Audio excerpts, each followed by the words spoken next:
on calminama yeeɓiyankoɓe Pindi Média ha tengte yewtere men lewlal communication on calminama salminago neydi salminago teddugal ɗen jetta Allah ene laaɗo ɗen jetta jigna men serna men ser mumen en gatte nde ɗo yewtere ne heedi mi jungo ñaamo ɓiyam selam Mohamed Ndim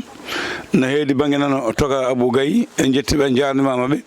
yewtere men hannde gam mbasen tawdude toɓɓe tati woni yesso meɗen goho gangal président Macky Sall gonnoɗo mawɗo leydi Sénégal caggal nde foola e toɓɓe ɓennude l'an 2024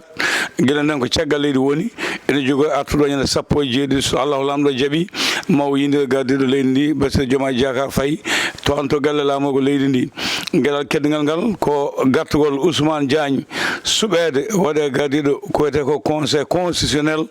ɗo eɗen gandi bandiraɓe hewɓe ne jaadi hen wasa kadi wiiɓe ene fonno waade ni walla ne fonno waade ni saabu hakkillaji potani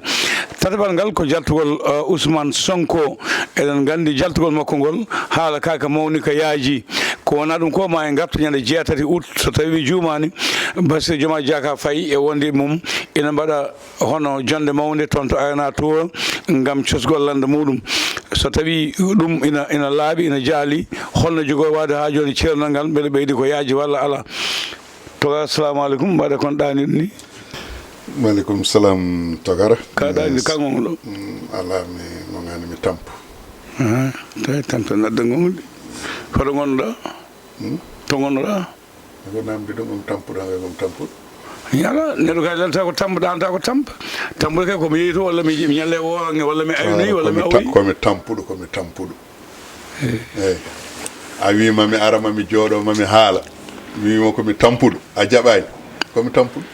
ndiɗo leydi kam kala ko neɗɗo yiiɗi hen so tan ko kellem ma dañ ndi hay sa lima lesso ma cow ittoɗo tawde toranke o nanɗo ala bo sank ala ko toranke ala bo sankaɓe nan ɗo ɗum noon mi salmini équipe dariɗo mi jarnimamaɓe mi salmini kadi plateau o en calmini heɗotoɓe ɓe en jurodire mumen duwodire muɗumen ko adi foof kam ko donade musidɗo meɗen Abdoul Diallo Almadda Ceerno Madani kanko woni imam ratib juma Kër Mbay Pël Kër Mbay koye département Dagana jeeya Kër Mbay koye walba jinnaɗo makko debbo na sanki hanki jamma ne hawre ala dial toon to Kër Mbay to en ko hande normalement o foti wirnede e 11h he en dokkodirno aadi toon to Kër Mbay to en duwanimamo en duwanima jinnaɗo yallah yurmo ɗum yafomo aljanna en duwanima dendagal galle ceerno kala e kuuɓal en duwanima ceerno madani hono noonne kadi duwanortoɗen équipe mo wonduno o ko wayno ɗaha Salen Moussa Gangue en Oumar Ba en ko kamɓe gondi e dental ngal ɗum noon kamɓe fof en duwanimaɓe e ustare nde Togara yo Allah yumaya fo an aljanna kanko Abdou Diallo o duwanama ko musidɗo gendiyanke jiɗɗo ceerno Madani jiɗɗo Pulaar jiɗɗo leñol mum jiɗɗo diine meɗen kadi ko neɗɗo tedduɗo teddino en yo Allah yumaya fo han aljanna baba assalamu aleykum waleykum salam hande noon kam ka laawiɗo eyyi ten ko cakkal wutto arani mataw gonmi mi suwa nadde kono mataw komi ɗesɗo nadde fedde mon nde Souleymane Ndiaye de wi so sette plateau ma en mbaylo no mbaɗen mi bisimilla mataw gonmi koye nadde fedde mon nde mi suwa nadde taw noon mi suwa nadde mi salminima ko moƴƴi min salmini dendagal yeɓiyankoɓe Pindi Média e kuuɓal ha ɓuuri tengtude nde ɗo tufde nde ganduɗa ko lewlawal communication en calmini bandiraɓe surtout to banggue diaspora o eɗen gandi kamɓe vraiment e mbaɗa manifesté weltare mabɓe e kala saaha nde yewtere nde ari ko yewtere nde ganduɗa yewtaɓe no fewi ko nonne kadi ha e dendagal les radio communautaire ɗe ganduɗa jewteɗe mbaɗa ɗum replate beele bandiraɓe kadi mbawa vraiment heɗade ɗum mbatta ɗum débat ji e radio ji kewɗi ɗi ganduɗa ko commentaire ha e baale ɗe kamɓe kala e kuuɓal en calminiɓe en juurimaɓe mawɗo Abou on jarama on jettama jettojo ɗi fuɗɗima laɗo haaɗi pawode ko tampuɗo oye tillone o wat tillone walla mo keɓiɗa mo tampi ɗum noon mi fuɗɗoma hade ko ɗani ɗo mi wimo yo ar mi wonanamo chauffeur kono jaɓani andi jono wawi oto no feewi o watti yaade ha Fouta mo hoore makko ala de mi yo ƴettam chauffeur ko jaɓani ñandal mi won ko yaade mo dogna ha boy so fayma ko ni dum jungo woni to de mo jegi de mo jegi ala dum ko abusi wadan abusi yanno téléphone mum jodo don sa sikki mon normal min kam gon ko dum mbeñi ganna sama yode ya sen ceddo tikkata habude fayda maynata feerna men ceddo wi jabani jom kam salam se kalaaji mol silla jom gele jawngal baywal gummewal jom babal koppe sele se hanga wiyana makki suusa artude makki ko gartowo holno gartanga ngal jogoy waade ñande sappo e jeeɗiɗi so jeeɗo ñaawi tawa ko pamɗa hen kadi basi joma jaka fay ma jabbo mo galle lamugo leydi e ko wiya famde fof waktuji ɗiɗi maɓe jewti e aɗa andi makki mi haalino ɗo henna nde Bassirou Diomaye Faye jaabodirtuno e jayndiyankoɓe ko faati e candidature Macky Sall mbimi ko haala han rewi ɗon wonde o tinani en yo ko ni ko nana ɗum fof ko woni haalaluji tan ko politique kono battane makko e janje makko fof ko artude tawtude Macky Sall e ko yiɗi ko e ko Sénégal naaɓe jiɗi ko wona kanko yiɗi wona kanko añi ko Sénégal naaɓe koye mum candidature oni o kadi ko Afrique kadi yiɗi ɗum ko ɓuri heewde e aduna o kadi yaaduɓe hen wadde noon so tawi o haalino ko haali koko haala politique wonno donc wona ko omo fiɓi ɗum e ɓernde makko wadde wasi jagguirande Macky Sall nde ko wona ɗum ko Macky na ara ko gonga arata ko ñande aljuma na hawra e sappo e jeeɗiɗi hedde waktuji sappo e jeegom somi juumani kikiɗe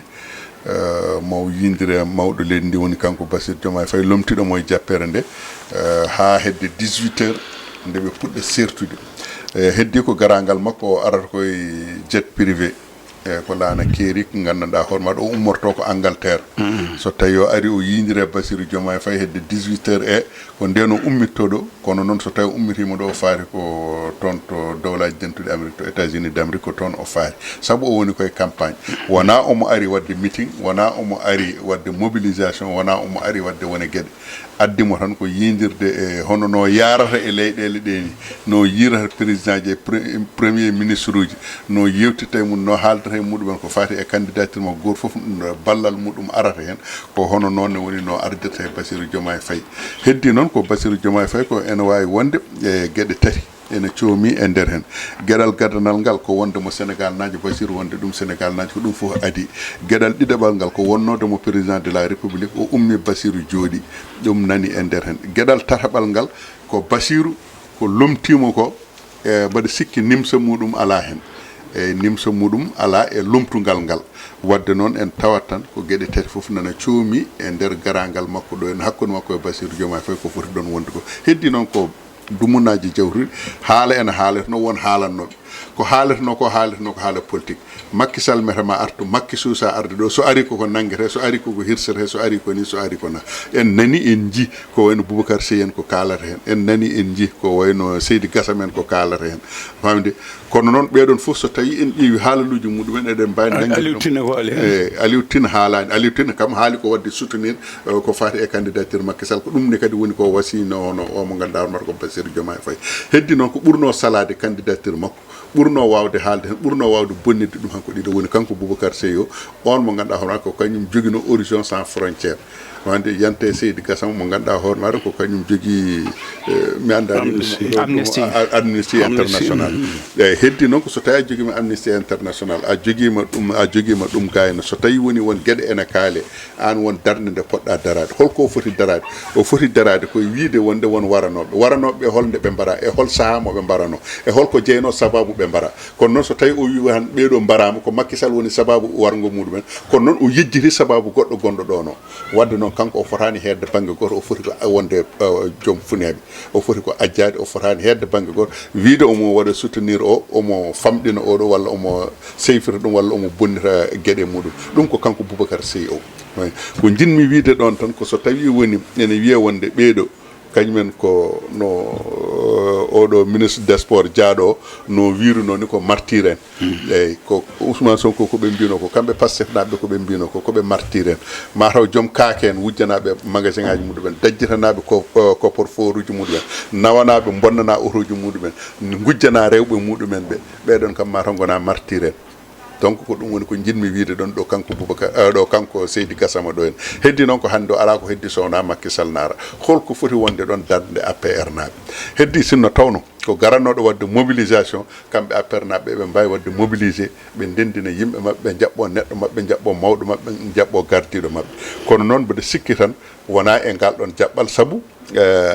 dille mabɓe ene pamɗi e garangal Macky Sall wonde engouement mo waɗanno dumunaji jawtuɗi makko ko garowo ko garto so tawi arti ko ni so tawi ari ko ni wande noɓe kaldanno ni e ngol ɗo lawol ene ɗiɓi famɗude seeɗa to banggue haalaluji ene wawi gasde noon taw ko alhaali o no ardini e ko yahare ko ɗum jeeyi sababu ɓe gullani ko fati e mobilisation ko gonga noon won haaloɓe ko fati e mobilisation so tawi ari yoɓe jaɓɓomo jaɓɓade noon kadi haydara ala ko bonnata kadi wadde mobilisation politique kadi haydara ala ko bonnata saabu wonko gandanɗa hooremaɗa ene ɓeydaɓe ɗo henna e nder leydi ndi kono noonne kadi wonko ɓeyda Macky Sall to banggue caggal leydi e ɗo henna e nder leydi ndi togata a jaama hade martema baba beele wiyetake Macky ɗeɓi lelde arde saabu ko ɗo o jeeya ɗo ummino haade makko ƴamde le folamu fonno idade ɗo won wiyaɓe noon e gueɗal keddigal ngal to banggue mobilisation so tawi yimɓe makko mbaɗani beele opposition jogani darade yiɗa seyfidde walla wullude ko nandi hen eyyi to banggue garal Macky Sall mboɗo sikki ko leeli leelani sibu fawi koye des garantie fawi koye yewtere nde ganduɗa ko yewtande defa ha ɓendi Macky Sall dañi des garantie ko ɓe mbiyata ko dañi haqiqa gargol mum so ari waɗanta ɗum caɗele hayso tawi eɗen mbawi yiide gargol Macky Sall ɓuuri ɗum ɗomɗede ko Bassirou Diomaye Faye sibo eɗen gandi leydi Sénégal yehino ha woni leydi ndi ganduɗa ko aybinadi e dunde Afrique to banggue image mum noon hanki no Sénégal wano to banggue ko mbiyata ko diplomatie to banggue diplomatie e candidature mo Macky Sall en jii no ɗum wano hen ha watti sa ƴeewi to banggue leyɗele e dunde Afrique hani e leyɗele to banggue international ɓen ɓe ganduɗa ko yowitiɓe systéme des Nations Unies ɓe ganduɗa ko waɗoɓe soutenir candidature Macky Sall ceyfitino no feewi image leydi Sénégal gargol Macky Sall waɗat ko wadde référe fewnidde ko yiyete ko image leydi Sénégal wadde ɓuuri ɗum no ɓurno hooɗede gargol kanko Macky Sall ko kanko mawɗo leydi ndi ɗum ɗon ko goo heddi noon e gargol makko aussi wonno mbimi ni ne waɗi des garantie o ko beele gargol makko waɗata caɗele waɗata hayso tawi eɗen gandi fawi ko e banggue politique nani hen kadi to banggue Macky Sall gargol mum ɗo to banggue politique ɗo makko ma ɗum wonanmo ɓuural pour min ko gonga addatamo ɗo ko woni ko mbiyata ko sababu o contexte o ko candidature makko toon to Nations Unies ko gonga kono eɗen gandi arino hay saaha enen fof eɗen gandi mbiɗen ɗo en jonima ɗo e plateau mbiɗen yeehi ha heeɓi ɗo leydi Sénégal nana dariɗo ha joni suutani dande hollidde kañum ana nangorani ɓiɗɗo mum mo ganduɗa hande ko fierté Afrique ko fierté aduna hande leyɗele fof nana doga ene ndira gam jaggorande ɗum so leydi Sénégal jaggoranani ɗum ala ko bonnata kono noon ne ɓurno yodde noon no windirno e ɓatake fewde mawɗo leydi ndi eɗen gandi ari ha e sanga walla hande oɗo ɗo yarte ɗo eɗen mbawi wiide candidature Macky Sall ko bargal e dow tulde sa memi tan fay ko less wadde soɓe nangi soɓe nangani haɗani ala ko bonnata ala ko fewnata kono noon ene ɓurno yodde kam ko honneur beele leydi Sénégal ɗon ɗo jibina ɗon ɗo mawni ɗon ɗo waɗi servir pendant duuɓi 12 ɓen gado jaggude hen noon no yi e ɓatake makko joni noon eɗen gandi ɗum wontini Ayiba kanko hoorejo leydi ndi ɗon ɗo nanggano e candidature kanko mo ganduɗa ko Macky Sall sibu eden gandi conférence bannoɗo 39e session bannoɗo toon to Addis Abeba Éthiopie kanko mawɗo leydi Sénégal Union africaine assemblée générale de l'Union africaine o nelno ko premier ministre Ousmane Sonko wonno ko 15 lewru février nde kanko Ousmane Sonko namda holɗo laamu leydi Sénégal gouvernement mum yarete e kalgol candidature kanko Macky Sall woyi ko kanko nde o arata nde o heɓani yamirore ko fatuno e candidature Macky Sall ɗum coowama ɗo ɓe mbino toon ko ɓe mbiyata ko c'est l'occasion qui fait le larron enen fonno wonde ɗon ɓuural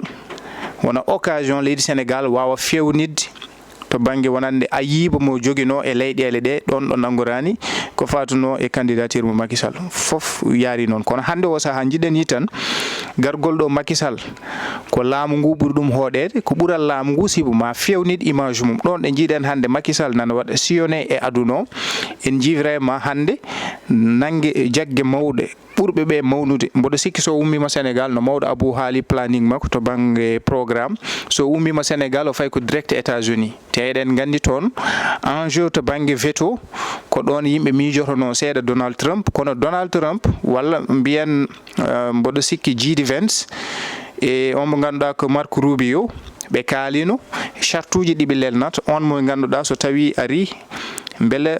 ko jiɗɗo ƴettude secrétaire général des Nations Unies charte uji ɗiɓe lelnata walla hol profil moɓe jiiɗi beele on ɓe mbaɗa ɗum soutenir te ɗin on profil ko anglais yiyata ko profiling ene tawe e on mo ganduɗa ko Macky Sall wadde hande ko ɓuural tan leydi Sénégal wawa fewnide image mum nangorana Macky Sall ɗon ko ɓuural Sénégal to banggue secteur aji kewɗi o saaha mo gonɗen hande eɗen jogui probléme e FMI eɗen jogui hay so tawi ni arino hay saaha yimɓeɓe mbiyata walla goto foof ene tuuma ye kanko kanko Bassirou Diomaye mataw haaɗi o feññinani soutien makko fewde e Macky Sall ko wawde saaha fof newnade ƴewde Ousmane Sonko ko ɗum waɗata mataw o nangoranta kanko mo ganduɗa ko Macky Sall walla hen saahaji ni elle sen ɗeesi famde haala Ousmane Sonko mataw a sikkat mbiya ko kanko omo yiiɗi wadde soutenir candidat mo Macky Sall en le eɗen mbawi yiide noon kanko hoore kanko Ousmane Sonko hen saahaji so tawi a ƴeewi to banggue politique less aɗa wawi tawde kanko Ousmane Sonko elle ko neɗɗo mo ganduɗa omo yaadi hen kono suusa feññikinade e yimɓe makko ɓe o jogui ɓe wawde ƴewde hol janggo e jaam holko ɗum wonata to banggue jertude hakkude makko e ɓe ɓe ganduɗa ko ɓe o ardi e ɓe o yadata to banggue lande e ko way noon tawa noon goto mabɓe foof mataw yiyata haade min nangorande Macky Sall ko oga bon fo e wadi noon mboɗo sikki ko ɓuural hande vraiment laamu ngu mboɗo sikki ɓe garti e raison gam ɓe nangoranno Macky Sall heddi ko noon to banggue mobilisation no mbiɗa min mboɗo sikki il faut que APR walla kala mo ganduɗa hande an aɗa yaadi e nangorande Macky Sall toon to Nations Unies beele mbawa wadde mobilisé c'est vrai ɗum ɗon koto banggue APR ko toon no jeeya Alliance pour la République beele ɓe mbawa so wona ɗum ko gonga ma yimɓe jaɓɓomo ma yimɓeɓe mbad manifeste beelamma mum yiidemo ɗo e leydi Sénégal kono ma won arɓe par ce que ɓe mbaɗi on préparation kanko o mo ganduɗa ko Seydi Gassama o hokki on coup d'envoi yiide ɓen ɓe ganduɗa ko kañumen yiyete les martyrs capanɗe jeetato ko fawi waronoɓe ɓe mataw yiɗide sababu bargol mumen walla maygol mumen ko Macky Sall ɓen yo jaltu kollira wona kanko tan sibo Aliou Sani mo Y'en a marre kañum hoori mum vraiment haali wonande hol no kanko Bassirou Diomaye o jogui ngal ɗo coppal wawde addude ɗo Macky Sall bismade ɗum ɗo e saaha mo ganduɗa on dossier 86 et quelques morts laaɓani taw wadde ɗe mbawi yiide ha joni on kadi to banggue enjeu ko mbiyata ko politique dillat ɗum noon dillinta politique wawata joude on rôle ko APR ɗon ɗo jeeya to banggue lande makko kamɓene ɓe mbaɗa mobilisé beele ɓe mbawa wadde masqué ɓen ɓe ganduɗa ko yiɗɓe arde wawde seyfide ɗum yidde wadde ɗum saboté mboɗo sikki to banggue politique ko on réponse ɓe poti jogade heddi noon mboɗo sikki ɗum ɗo ko ɓuural leydi Sénégal sibu en jooɗima ɗo kalɗen mbiɗen Sénégal ɗo tolnino hanki to banggue ko yiyete ko diplomatie mum ɗo wonno sa ƴeewi conflit ji ɗi ganduɗa ko déglari ɗo Sénégal hande elle ko ɓe pulariyata ko teddungal dasetake rondetake ruttete. Sénégal ko juyi ko to banggue diplomatie, Sénégal ko juyi ko to banggue ɓe ganduɗa ko ɓiɓɓe ɓe ganduɗa ko taweteɓe dunde Afrique jiɗateɗenade des postes ɗe ganduɗa koye Afrique. Sénégal naggoran ɗumen guilay crise aji. Sénégal mboɗo sikki hande fota arde ha ɗo ɓiyum sohla guilay ɓen ɓe ganduɗa ko Jacques Diouf to FAO, guilay omo ganduɗa ko Amadou Mokhtar Mbow to UNESCO, guilay ɓen ɓe ganduɗa ko Mankeur Ndiaye to ganduɗa ko to CEDEAO. donc ɓeɗo foof ɗo ndewi ɗo. Macky Sall hande ara yiɗa ƴettude Nations Unies ko poste mo ganduɗa ko ala fof ko heedi ɗum dow ko mbiyata ko fedde gotago windere. Sénégal foti ko yadude hen par ce que ko ɗum wonno vitrine Sénégal. Sénégal ko vitrine mo ganduɗa ko yimɓe fof ne ganduno ko leydi ndi ganduɗa kala ɗo caɗele banno régletono koye Sénégal, kala ɗo conflit ji ɗi ganduɗa yeehi ha satti ronkama réglede elle so ari ɗo e Sénégal problem kewɗe nder Afrique. An aɗa to banggue ko mbiyata ko géopolitique international wonko ganduɗa hen crise politique mbo Comore en 1991 ilde hakkude mum e voilà hakkude mabɓe les séparatistes comoriennes. Voilà, Madagascar 2002 crise politique hakkude DJ Rat Chiraka e mo ganduɗa ko kay woni Marc Rasolina crise mo ganduɗa ko Guinée Bissau, crise politique walla mbiyen coup d'état 2008 2009 Mauritanie. donc ɗum ɗo fof Gambie accord mo Yamoussoukro, donc conférence Banduk, ɗum ɗo fof ɗo régla e nder leydi Sénégal. wadde so ari ha heeɓi ɗo ɓiɗɗo leydi Sénégal darima gam yidde heɓde Nations Unies, min mboɗo sikki ko fayida o fonno wonde leydi Sénégal ado wombude ɗum kono wona yiyede Burundi nana waɗa porté candidature mum. en ko yetere Allah eɗen mbawi wiide Sénégal ma rewɗo lawƴoro image mum ɗon ɗo seyfirono, ɗon ɗo vraiment jandilno hoore mum e dunde Afrique, ma fewniɗo hoore mum e gargol Macky Sall. A jarama ndeɗo toɓɓe yaaɗo Bassirou Diomaye Diakhar Faye wino nani ko yimɓe na kaala kono anda beele président Macky Sall ko candidat walla wona. en jewte ndeɗo toɓɓere ko addi ɗum noon eɗen jetta en keeɓi habaru jaam ceerno men ceerno Amadou Tidiane Alpha Ba mo kay heyɗi e konngol Mourtala Ndiaye yettini en omo ñaago omo yetta Alaji Ablaye Madina Gounas Ablaye Volle kanko ceerno Amadou Tidiane Ba mo kay heyɗi o wi en jettin Alaji Ablaye Volle o yi teddungal muɗum oto coodade ko ɓuri temedere million pawɗo wonde ceerno Amadou Tidiane ƴettu oɗo oto jaada hen. en jettima kanko ceerno Amadou Tidiane Alpha gendiyankagal makko, ndimago makko e ɓingu moƴƴago makko e anniye makko e leñol ngol. kono en jetti Alaji Ablaye Volle Ablaye Madina Gounas ñantude oɗo ceernajo poɗɗo ñantede teddina oɗo ceernajo mo Allah teddini oto mo temedere million pawɗo CFA tottede. eɗen ñagonomo Allah hokkumo fandinde kanko ceerno Amadou Tidiane Alpha ko guiɗo men ko sel men e denɗi men Alaji Ablaye Volle Ndiaye yo Allah ɓeydan mo mbawka ka o safi ñawɓe o jaccini ɗanniɓe o humi dewle o woni ɓiɓɓe o ubbi mayiɓe o ɗannini yiɗɓe ɗannade o arti loguinoɓe ladde yo Allah teddin mo. so ɗum yawti waylo to conseil constitutionnel haade wontude cour Ousmane Diagne artirama hankkadi kay wontata cour ɓade loi waɗa ko promulgué loi eyyi ko yidde wi tan loi yeehi yaade men Ali Bali wadde Ousmane Diagne artirama. haala ka ne heewi coow no heewi togal hade ka ɗaniɗo mbiɗa ka tampuɗo fuɗɗoma sa ɗanade yendema e gartugol Ousmane Diagne e wattere gadiɗo conseil constitutionnel. e tokara no mbiɗani gartugol Ousmane Diagne en cuusa wiide fof kono ko heewi ene yaadi e Ousmane Diagne wonde ɗum président conseil constitutionnel sabu so tawi tugnama ɗo rewi ɗo carrière makko to banggue meccal ngal o waɗata ngal eɗen fof eɗen gandi darde makko no fotiri hen eɗen gandi kareli ɗi o haɓa hen ƴañodiral becce ngal o wadda hen ha ko wattidi ko addanimo ittede e poste nde woni jaagoɗo kalfinade ko fati e ñawoje woni ministre de la justice nde o iddete ɗum nde ko ƴañodiral wecco wonno ɗum on saaha ko hakkude makko e premier ministre won haala ka haalno ha o jabtoyi haala ka toon to assemblée nationale wonde kanko hay goto wawa hajde junggo makko wonnamo ko lawol yamirani kadi yimɓeɓe koɓe gullata ko foof enquête aji o waɗa walla justice waɗa justice nana waɗa liggey mum enquête aji nana goni e waɗede hunde nde noon wona ko yaawi wona gandanɗa hono maɗa ene guirbet hen e nder balɗe ɗiɗi balɗe tati gasa ala wona hono noon yoɓe goppu joomen golle en ɓe gollo golle muɗumen ɓe mbasa haljinde ɗumen ɓe mbasa jibde hakkillaji muɗumen ɓe ma mbat golle ɗe no fotiri ni so tawi noon woni ko kanko ko lawol wi ko ɗum tan woni ko watte ko sariya yamiri ko ɗum tan woni ko kanko ko yamirta hay magistrat goto hay juge goto ala mo wawnata walla wiide omo fawa e muɗum junggo makko wiide ko alay saago ma waɗira ni ma wattira ni en ala goto e mabɓe fof ko ndimagu muɗum jogui ko neɗɗagal muɗum waɗi ɗon ko gandal muɗum waɗi ɗum ɗon donc ɓeɗon kanko oɗon Ousmane Diagne ɗeɗon golle o haalini ɗum toon to assemblée nationale wondemo noon président conseil constitutionnel ɗum so tawi o waɗama ɗum eɗen mbawi yiide hen gueɗe ɗiɗi gueɗal gadanal ngal nde waɗa ministre de la justice adana nde ene wawi wiyede wonde koye laamu gadingu hono Bassirou Diomaye Faye kañum e Ousmane Sonko no woni hoorejo jagorɗo en nani no haalaluji Ousmane Sonko haalno gila nde woni e campagne ha nde woni premier ministre wiide wonde ko kañum wannata ministre de la justice ko kañum wannata ministre de l'intérieur kala e mabɓe mo wi ɗum nangu kaari nangat suusa wasde nangude kaɗon haala hewti sukki noppi yimɓe ha o jabti ɗum wonde kanko hay goto wawa wannude mo ɗum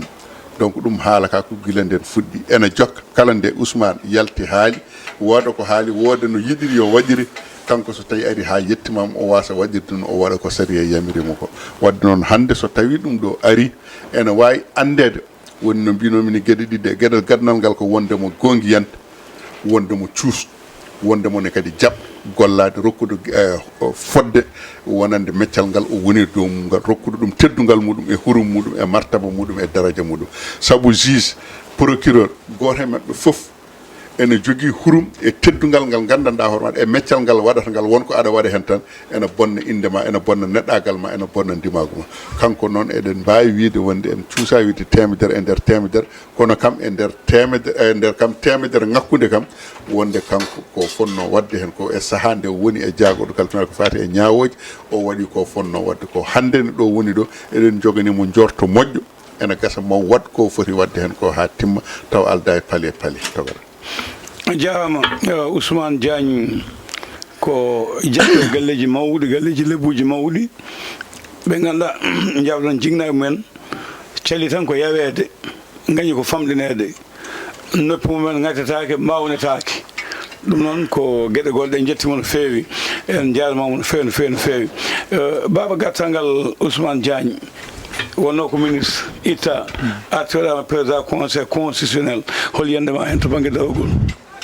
eyyi to banggue gartugol Ousmane Diagne waɗede ɗum gardiɗo conseil constitutionnel o lomti ko Mouhamadou Badio Camara yo Allah ɓuɓan ɗum gueɗe ɗiɗi kam nani hen goho koto banggue no mawɗo Abou yini wondemo neɗɗo ganduɗo ko fatuno e ñawoje leydi Sénégal neɗɗo gongiyanke tawaɗo kadi ko neɗɗo mo ganduɗa ala heedam heedago sa ƴeewi ko ɗum waɗimo mataw waɗi tikkere hakkude makko e gonnoɗo premier makko ministre tottiɗoɗo mo Ousmane Sonko ha tellinimo addi Yacine Fall haala ka juuti kono mboɗo sikki sa ƴeewi tikkere nde fuɗɗimo gila neɓe gari tan ɓe ƴetti laamu e mois de septembre kanko Ousmane Sonko nde o yiyata wonande leydi Sénégal ɓe tawi ɗo ko yiyete ko dette caché ɗum waɗi ha joni woni yimɓe ko ɗum ɓe ƴewrata min ko ɗum woni ko ƴewrami ha joni premier ministre Al Amin Lo waɗi min o wawa haalde o wawa wadde ko ganduɗa ɗum ana hokkami mi daña ko yiyete ko mi daña e makko hoolare walla mi daña fimde wonande o de maw ittuɗo Sénégal o nawoga Sénégal sibo won haala kawo haalno kan haala tiftimo ha joni Al Amin Lo ko kanko yino ko kanko gonɗinno Ousmane Sonko nde yi dette caché no woodi ko kanko waɗi ɗum appuyé o yine wayno o hokki yeru ɓiɗɗo fof jibinaɗo leydi Sénégal wonko joganɗa leydi ko poɗɗa yobde kanko wanno appuyé Ousmane Sonko ko kanyum rutti yi det caché wodani do halat dum de o ala des levier des mécanismes di ganduda han way hokkude mo tigiti ko haali ko hunde wonde hadum wadde tawa wodani te pourtant o yaadino e kan haala kono kanko nde o ƴetti e parole et on conférence de presse kanko Ousmane Diagne o haali ko haala vraiment ko neddo baddo indépendant mo hay goto wawa fawde mum ko ganduda ko be biato ko gede de ganduda ha wadna dum ko fota wadde donc yikunden kala hen mo ganduda dum do ko atellima lawol tawama ene laabi atellima lawol ko lawol tan fawto e dow ma kono non be badata kadi ko biata ko une justice sélective wonande suubade tan yimbe wawde peut-être yande mumene ka way non ka kan dum rewi mu ha ndew ari ebe gotanamo budget makko à l'Assemblée nationale Cheikh Thioro Mbacké wadi mo interpeller directement par rapport yide wonande dossier ene leeli par rapport e ben be ganduda ko kanyumen bari ko kanyumen soi-disant les martyrs o yobe gandu so tawi jidda ko laabi lawol ko yete ko justice mo ganduda ko jawdo labdo mo ganduda so tawi verdict yalti yadata e gule ala recours ala haydara alay sago be dokko justice wawa fofde be dokko dum ko yete ko wada golle mum no foti wadirde ni kono hay goto hoto fade makko ko yete ko ganduda dum do ma dum won fenande walla woda muku nyamo wadi hawa wada ko be jidi ko atawat gile den ha joni ko harbe ngoni ko dum addi tikkere nde remanima wadi kanko Ousmane Sonko o ittimo o addi don neddo makko mo ganduda ko mo sikki o do ko kanyum do yidum yo urnyo fof ma urnyo et d'ailleurs ko dum wadi en ji ko vraiment défiance uji kewdi di kanko Yassine Fall wadi gilay ne heewi téléphone aji hay ko way non donc en ji ko arien ko bon gaddugol kanko Ousmane Diagne dum ko to bangi manam wonde mo neddo gongi yanki neddo mo ganduda vraiment ko gandudo ko totta ko maintenant to bangi politique hande sa jeewi ko wayno Pastef kambe fo be bima gattirgol Ousmane Diagne jogade dum conseil constitutionnel bio tan ko wadde écarter Ousmane Sonko ko fatuno élection ji présidentielle bela wawde telbinde dum wasayade dum ne wayi bon mi wabata dum nangude kono non madum won kam alerte madum won sawru no jertingol wala ndu Basir Diomaye jogoto fewde Ousmane Sonko sibo wonko haali to Mbakki bele kan haala kadi peut-être men garoy ton wadani initiative mo kanko Basir Diomaye o jetti o addi don Ousmane Diagne sibo wonko haali o iso tawi leydi ndi kam fo be mbadat matey enen fo mbaden matey njaadene mabbe kono yoppar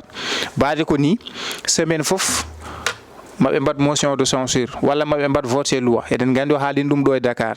o semaine fo mabbe mbad projet de loi be gadda à l'Assemblée nationale so tawi kanko président Bassirou Diomaye Faye semaine fof o mo wawi wadde saisir conseil constitutionnel yo par kanko e Paris donc dum don gaccenen hakkillaji bele wadde wona dum don kanko Bassirou o yi o addoy kono fo e wadde non hande en ji kala do homme fort wala kala do ennemi no wona ennemi to bangi ala kala mi ko do bangi politique kala do ganduda ko neddo bannodo défier Ousmane Sonko wala to bannodo défier Ousmane Sonko hande Bassirou yehi altoyi mama wadi mo sehil addima fawi mo don kala celino Sonko o addi dum don hay so tawi non ko kalmi ko hanke heccanki woni haalam hande Ousmane Sonko e Basir Diomaye kabani hare mumen ko to bangi laamu kono non ma ha politique an yar ha joni nan do min bodo jabi dum wonko be kali référentiel mabbe ko 2050 be mbi ko cap 2050 no Ablaye Wade yino minen libéral mami mbaddo duubi kambe be mbi mami mbaddo duubi sipo hande sa jeewi kanko Ousmane Sonko yiya ko kanko habe Basirou ko kanko roti to à l'Assemblée nationale ko kanko wonti opposant mo ganduda ko kanko darom haala opposant ji fof nana leli ne dani ko kanko jogdi sawrundu ko kanko haaldata e Bassirou ko kanko woni gañu mum ko kanko haalar ko kanko dukar ko kanko jattoto Amadou Ba en yalli APR kambe fo e bene dani dum wadi mbimami ha joni to bangi politique Ousmane Diagne gargol mum won ko dum haalat mi wawa non wawde gongdinde tan ko wadde mo écarté nde kono ala madum won sawru wawde yiide mo ahano andudo kata wala sa wadi dum do e dum do min nene ma on ko tawda yo tan bodo moftanma min ko non jirumi kanko gargol Ousmane Diagne a jaama toga tobe wota jawten gila Mamadou Badio Camara yeehi e won yoɓe leelino suɓede poɗɗo lomtade beele Bassirou Diomaye Diakhar Faye fanno ko hayɓe Ousmane Diagne lomtina ɗum walla ala ɓe dañano golle moɓe lomtini e holko saabi ko joni lomtina ɓe mbaɗino ɗon debbo par intérim ɓe mbaɗino ɗon debbo par intérim ɓe mbaɗino eyyi kono mi ko lomtade normal ok eyyi togara aɗa andi Mamadou Badio Camara nde sanki yo Allah moƴƴe makko noon ndimo wini ndimo ya fomono moƴƴan ko ɓe jooɗinomo ko juuti galle o ene diwɗi umanaka ƴame noon ene keewi walla ƴamama kono ko wawno hen wonde foof ɓe gaddino kam goto hay sinno tawino ko debbo joƴƴina ɗon yo jot tan taw haade yo won ɗon haade hande o kanko Ousmane Diagne o suɓama woni no mbiɗen ni en ɗonne kadi eɗen mbawi dañde hen jangguinaji ɗiɗi jangguin gadana o ko Ousmane Diagne ko Ousmane Sonko eɗen mbawi wiide ittuno ɗum saabu kañum wonno hoorejo jaagoɗo kañum en hay sinno suɓakine en addana hoorejo leydi miijo ko fati e suɓeteɓe ɓe omo jogini yimɓeɓe o suɓoto o holla ɗum hoorejo leydi jaɓanamo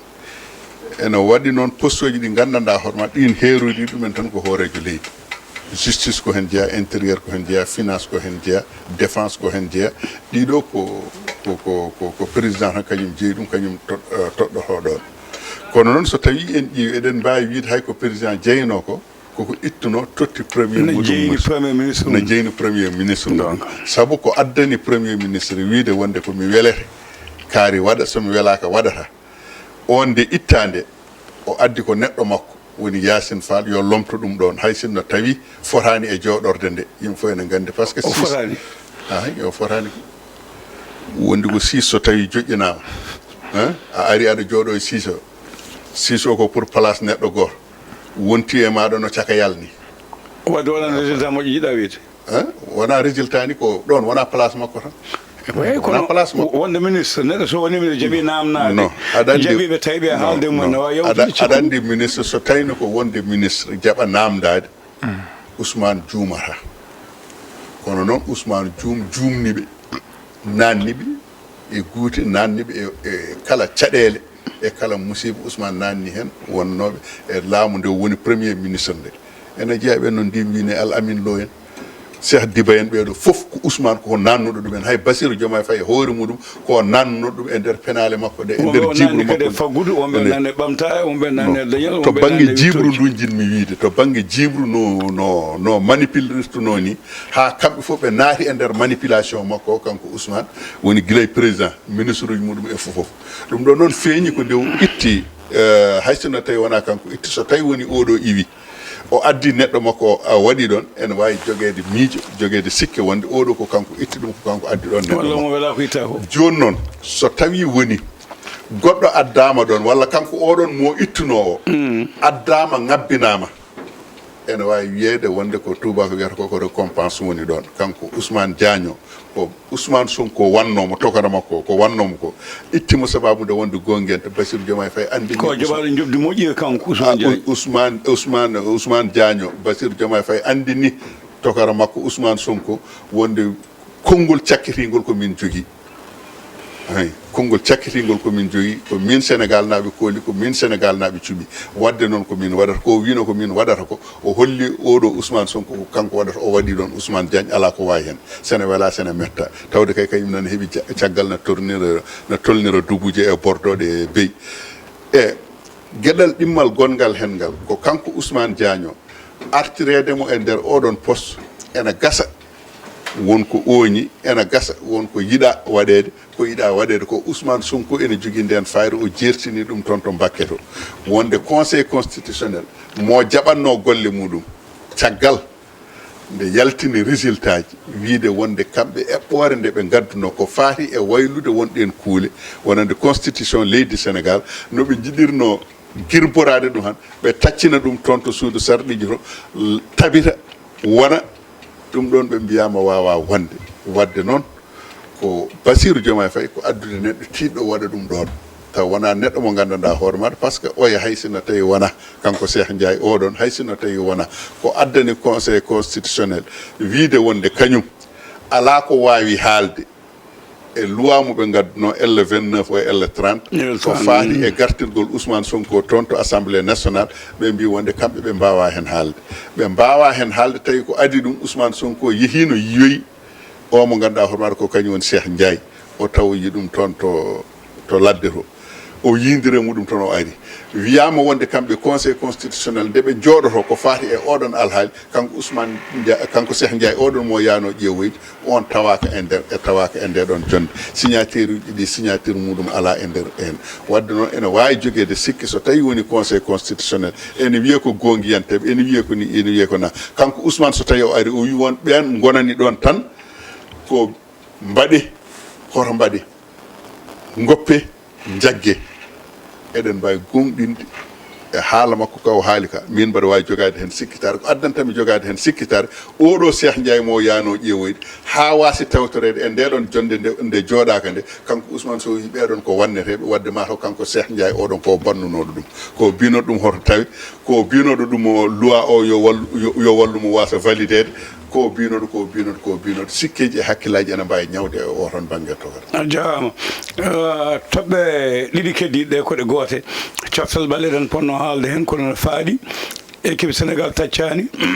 gardiɗo Pape Thiaw ittama tumamuyaji kewɗi gala docteur o nandi hen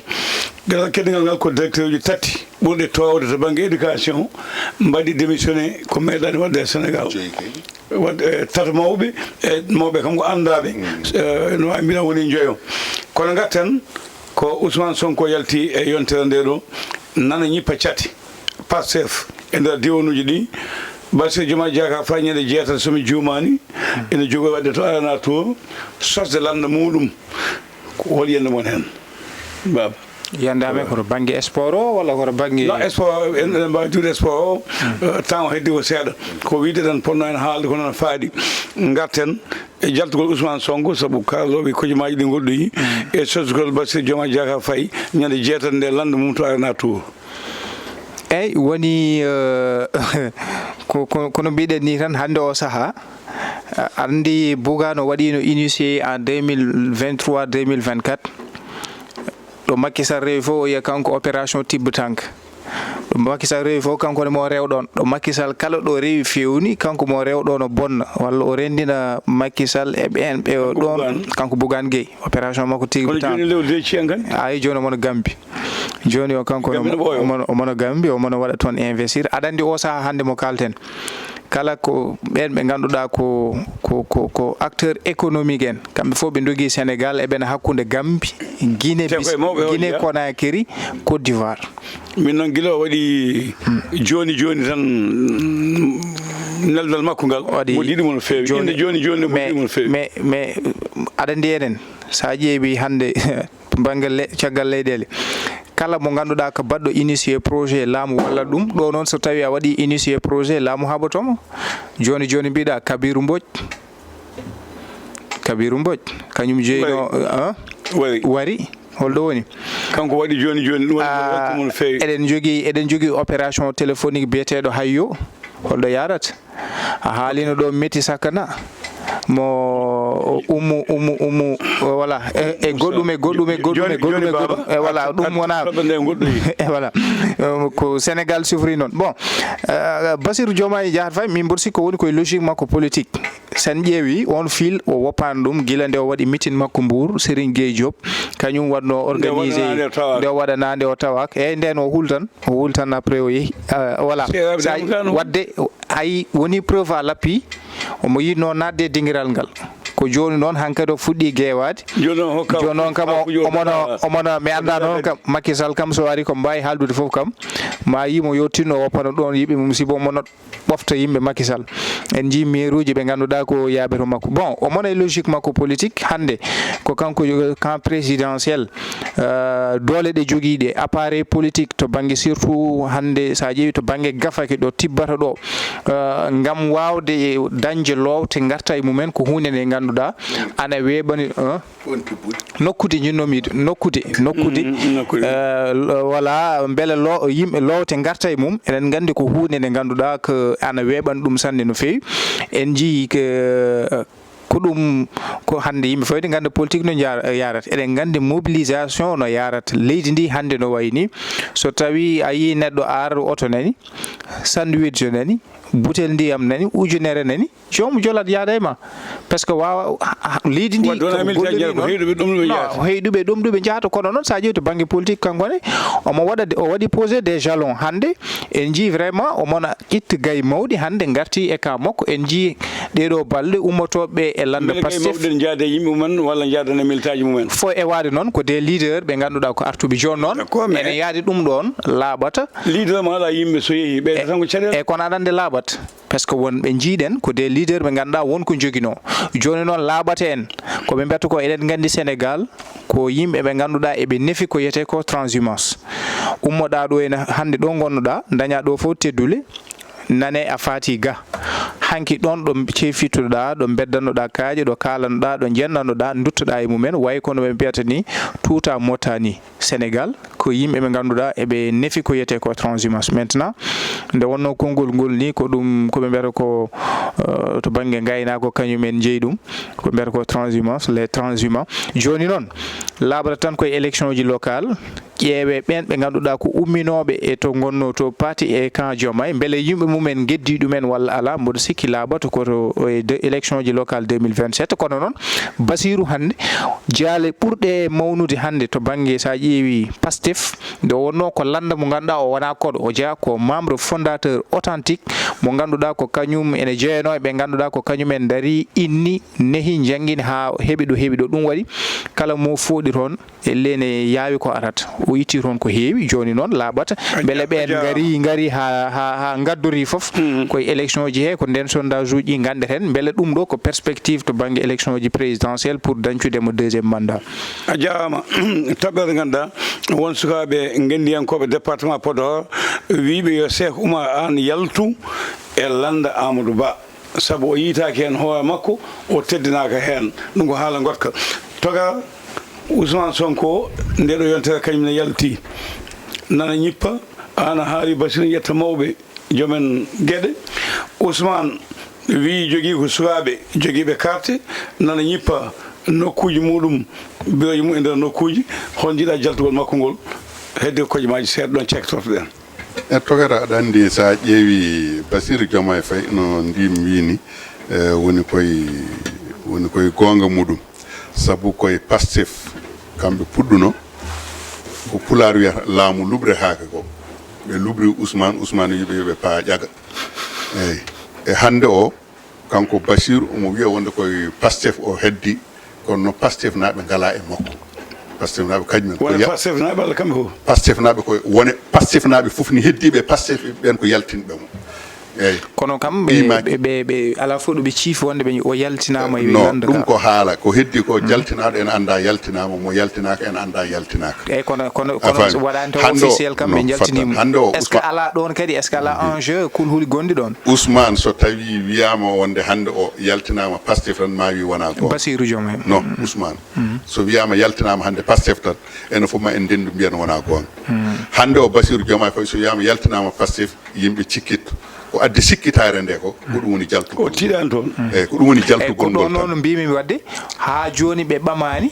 ɓe conseil mabɓe to banggue supérieur mabɓe jooɗo wonde ɓe jaltinimo e lande ka beela ala doole tigui ɗe o pouvoir mo jogui e nder parti o beele o ala hen jammo e jaam so a famani haalam neɗɗo ene wona e nder hunde famima famide mbaɗɗa hoore maɗa koye nder hunde kono hunde nde mbaɗɗa hoore ma nde yimɓeɓe qirrakima e nder hen wadde noon wondema toon e wasde wonde toon fof rendi fote mabɓe kamɓe par ce que ala itto ala e wattu hande o Basirou Diomaye Faye o ala ittu e Pastef o ala e wattu e Pastef jogui toon konngol ko Ousmane Sonko kañum woni toon ko kañum heyni toon donc o andi toon ko ɓurade toon mais jimmi yiidemo aɗa andi hande Basirou so welama so ƴetti big mum siifi waɗat yandintu Pastef eyyi ne wawi yandinde holko yandinirtam Pastef e no mbaɗumi ara wona to banggue jeeyedemo e Pastef no mbaɗumi ara ko président de la république omo jogui ko yiyete ko to banggue wonande hande pouvoir wawde yandinde landa Pastef illa taw Pastef wat ko wanno ha fusako no mboɗo mi ara en 2024 no Macky Sall wanno en garani en contexte en ñaga e arde toon mboɗo mi ara ko noonne hande ɓiɗɗo jibinaɗo e galle hoto Allah wat bawmo ruto yimɓe jooɗon dondu waɗa goto fof heɓa gueɗal mum ko toon waɗi mbima beele hande eɓe cuusi jooɗade ɓe mbaɗa décidé ɓe ittimo e Pastef ɓiɗɗo jibinaɗo e galle ɓiɗɗo omo jogui bam makko so tawi baba maayi ronata tan ko ɓiɗɗo jimmi yiidemo ko Bassirou poids mo waɗata o posé e Pastef koko golli hen ko andi ko e Pastef beele eɓe cuusi jooɗade ɓe mbaɗa ɓe ciifa ɓe ittimo e Pastef ko toon mbimami wonde ko hanki wonno ayi kayit ɗo ɓe mbi wonde ɓe jalti wona question to banggue kayit kaala hen mais ko toon kalami politique o koɓe mbaɗa ɓe ciifa ɓe mbiya ɓe jaltinima ha ƴeewa ko rewata hen ko jinmi wiidema wonde ko Bassirou ko kamɓe cosno ko kanko daranino ko kanko addono Ousmane ko kamɓe gardini Ousmane kono laamu luɓre haaki Ousmane moɓe gardinno o Bassirou Diomaye Faye mbimami hande o ko hanki o jogino konngol e Pastef kono hande o ala konngol e Pastef omo jogui kay si bo won itta jaale Pastef omo nana garde mi wala ko Pastef totti wona luɓoyade mi wala ko Pastef totti Diomaye laamu Pastef tottani Diomaye laamu wallani ɗum ne Pastef tottani Diomaye laamu wallani Diomaye min ko goɗɗo ala kono mbimi ko kamɓe cuɓimo nde mbawɗen yaade e makko togal woppu kan haala goɗɗo Bassirou Pastef suɓaki ɗum toɗɗaki ɗum joopaki ɗum wallani ɗum ala walliɓe wallani so wonno ko kamɓe kono kadi wallude kay walliɓe mawɗo Abou hawni koy kamɓe mbimami ko ɓe ballani ala ɓe ballani Bassirou ɓe cuɓaki ɗum ɓe toɗɗaki ɗum ɓe irraki ɗum Bassirou ko neɗɗo bolle puyɗe ɗo maɓɓe ɗo Bassirou ko neɗɗo bolle puyɗe ɗo maɓɓe ɗo tokara ebo mbimi ko aɗa andi gulade so gulli min somi deeƴi mi wullani mbaɗa lombiye hakkude wulloɓe wiyete tan komi wulli pawode hande ko famnaki hade ko ɗani ɗo ala min ko kalmi ko ko laaƴi kono ɓe ballimo kam ɓe gotnima Pastef naaɓe accanam kan mawɗo Abou mbaɗa wawi jaɓande Pastef naaɓe Pastef naaɓe mbaɗa wawi jaɓandemo Pastef toɗɗaki Bassirou Déthié ko kañum Déthié Diouf ko kañum addi récépissé Bassirou yeehi ha joni noon kono to banggue ballol to banggue campagne to banggue mobilisation to banggue gotane oɗo Pastef waɗi ni ɗum to banggue électorat Bassirou Diomaye Faye ni somi welama wima wonde Pastef najo joni holɓe Pastef woto hen Pastef najo ala hen ala ɓe Pastef woto hen ɓe Pastef hay goto wotanani Pastef hay goto wotanani Pastef hay goto wotanani par ce que so tawino Pastef wotan wona ni waya ko heddi ko no mbimami ni Bassirou ala hande konngol e Pastef jogui konngol Pastef ko Ousmane kañum jogui to banggue konngol kañum jogui to banggue dental heddi noon ko hande o ɓe gari haɓe keeɓi nokku wonko woodi ko caɗele woodi ko tampere woodi ko heege woodi ko ɗomka hay goto maɓɓe woƴaka ɗum goto maɓɓe fof nana woƴa no darniri parti muɗum no dañiri yimɓe no dañiri militant no dañiri pour heblanade ko aroyta yesso ko Bassirou nana heblano municipal uji nana heblano présidentiel 2029 Ousmane nana heblano municipal uji 2029 kam hankkadi o natti heblanade ɗum par ce que mandi o jeeyatake hen ko heddi ko a haalan ɗo joni loi L29 L30 ɓenni ala so a ɓennu taw ala ɓenni kay baɗe waɗama promulgué hol mbaɗ ɗum promulgué loi L29 L30 eyyi ala mawɗo Abou ayi promulguation ayi wona joni wona mbiɗa wonde ko mete min ji kayit diwɗo Bassirou Diomaye Faye sen garti ɗo talata paaɗo inchallah mi addanma ɗo waɗa ko heddi ko oɗo Ousmane yeehi Mbacké en nani ko haali on ko Ousmane waɗi menacé Bassirou Diomaye Faye waɗi menacé Al Amine Lo waɗi menacé laamu Bassirou Diomaye Faye saabu en nani o yima wonde koɓe waɗoɓe dissoudre hono laamu Al Amine Lo noon ɗo e nayyi laabi sappo ko yinno ko par ce que ko yinno ko o dañano ɗum o yinno ko so tawi woni proposition moɓe mbaɗi assemblée o ha kamɓe député ji Pastef naɓe ɓe ɓennino wonde hankkadi ko faati e motion de censure président wawi wadde dissoudre assemblée nationale tan ko lawol kono noon assemblée nationale ene wawi wadde dissoudre gouvernement laabi sappo eyyi kono so alamin lo ari en mbay wadde ɗum dissoudre non mbimi parce que règlement intérieur de l'assemblée hay wadde dissoudre al amin lo hay wadde no fatan al amin lo hay wadde dissoudre al amin lo hay wadde dissoudre al amin lo hay motion de censure o wodirta ko président jaɓa yaada e mabɓe hen so président jaɓani yaadani e mabɓe hen al amin lo yahata assemblée ni saga ene waɗe motion de censure hono no wona kanko yabbi kuule wadde wona kanko ko yabbi kuule parce que hol jaɓɓanaɗo kuule non yabbi kuule hol jaɓɓanaɗo sénégal yaɓɓana kuule sénégal yaɓɓana parce que mete kuule jaɓɓade de ko hande de jiya Ousmane yaɓɓano national yima Ousmane yaɓɓano kuule non ko règlement intérieur assemblée yima kada jogui 90 jours leppitariya assemblée nationale Ousmane jonima lebbi jeetati Ousmane jonima lebbi jeetati yettaki assemblée nationale non ɗum en jadata hen enen non mbimi en jadata hen kanko biiro wonde omo adda luwaji omo fawo kanko luwa ko jaɓɓuɗo e muɗum ko heddi ko noon ko Bassirou ay ɗo rewnuno Macky Sall ɗo aɗa andi Bassirou Diomaye Faye aɗa andi dumunaji ha duuɓi ɗiɗi kala nde o haali o wiyata ko président Bassirou Diomaye Faye président Bassirou Diomaye Faye président Bassirou Diomaye Faye ɗeɗo balɗe ko ummi e gouvernement ko o natti wonde premier ministre nana hala ko wiye Bassirou hay Diomaye o natti yettinde Bassirou noon ko mbinon ko ɗo kalnon mbima wonde Bassirou Diomaye Faye wari Ousmane Sonko politiquement to banggue politique Bassirou Diomaye Faye koko wari Ousmane koko andi e hoore muɗum Ousmane ala haala moƴƴe wiide Sénégal naɓe mbaɗenni sen mbaɗini leydi ndi ma ɓamta mbaɗenni sen mbaɗini leydi ndi ma deeƴ mbaɗenni sen mbaɗini ko ɓuural leydi ndi ala Ousmane jogui tan ko aybinde seyfidde e bonnidde ko ɗum noon woni ko waɗanno ko koye nder ɗin mbade wata ƴeew so tawi a ƴeewi tuggude ko yihi Mbacké ko fewde ñallangal hande so tawi a ƴeewi to banggue politique leydi ndi no yaara sa ƴeewi banggue politique makko kanko Ousmane no yaara a anda tan Ousmane ko gaynuɗo ha laaɓi an ka ɗannoɗo fof no fiddigel law ko baba kongol ma cekkitol eyyi Ousmane hay conseil municipal o wonata e ko fay ala woni maire Ziguinchor kongol ma maire Ziguinchor hawde Ousmane kala ɗo rewno hol résultat o woni maire Ziguinchor ha ummima Ziguinchor hay gotol Ousmane meeɗa wadde dirigé conseil municipal e joni Ousmane woni premier ministre duuɓi ɗiɗi ha jaadi e nangue haydara ala ko holko wattidi wiide ñanden wonde projet ji kewi woppi ɗum primature Bassirou Diomaye Faye nan yaɓɓi hen koyngal muɗum Bassirou nawa yaɓɓande o projet mo wawa haal wona ala Bassirou Diomaye Faye eyyi ko weltanade bandiraɓe beltinima bandiraɓe men ɓe ganduɗa kamɓene vraiment émission oɗo kamɓene ɓe jokka jewte ɗe addude hen miijoji mabɓe ko way noon ko wayno mawnam mo ganduɗa ko Abou Diye won kankone so tawi o jippima koye eno yeɓata vraiment hollidde weltare makko nde o jogui e kala saaha ɗum ne yewtaɓe toon no fewi kanko e dendagal bandiraɓe makko toon to Denver Colorado kanko Abou Diye won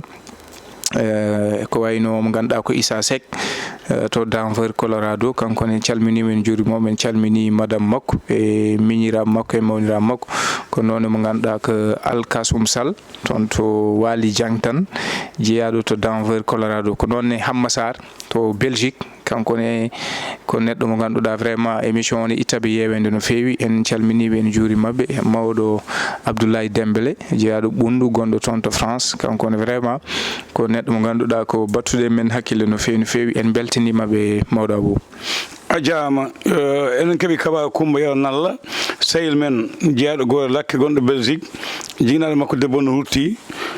toon to France wirnoyama toon to Gora Lakke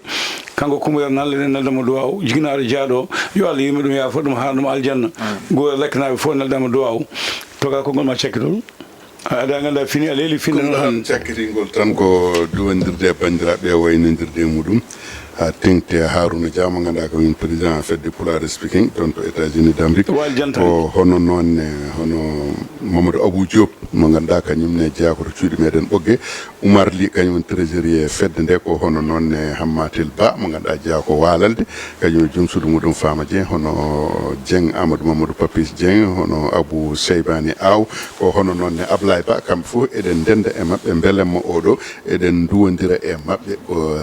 weltinde kadi hono mawni meɗen hono Ba Alsane mo ganduɗa hoore maɗo jooɗi koɗo Côte d'Ivoire ɗo ko kañum wonno représentant BAD Banque africaine de développement golliɗo hen golle baɗɗe fayide en jiiɗe balɗe deftere nde o windi ko fati e finance deftere nde waɗama e Pulaar omo heɓori arde ɗo ko fate banque ko nande ko fate banque e ko nandi hen omo heɓori arde ɗo e ɗeɗo balɗe won jewteɗe o anni e wadde ɗo hen e wonɗin télévision ngaji Pindi TV ene bismimo e nder hen so tawi o ari ɗo mi anda ko koɗo galle wonata mi anda koɗo galle mi anda ko Sofidio Weli noote mi anda ko mo woni an e gueɗe baɗe noon dal so Allah jaaɓi so tawi o ari han inchallah rabbi ma bandiraɓe tintina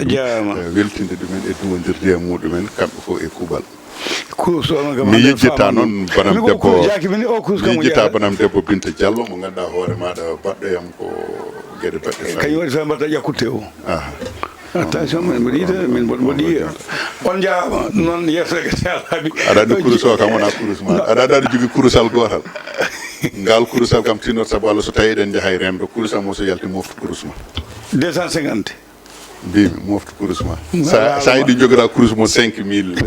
ñayre ala ko nafa a jarama e ñetti Djiby Dieng e kimmuɗum kala yewtere men hono leewɗal communication e jetti leewɗal communication ñande samedi nde ko galle Bassirou Sow e mo ganduɗa kañum woni Zakaya Sow ko toon ñalla en jarnimamaɓe en jettiɓe tedduɗe foddeji ɗi kikiɗe o ko galle ceerno Yew Atoumane Demba Bocar ceerno ɓan ko toon yahano yettoyde mo e jarnade mo gasi alaɓe ko ɗo katten ha lawa gongol so Allah alam ɗo jaaɓi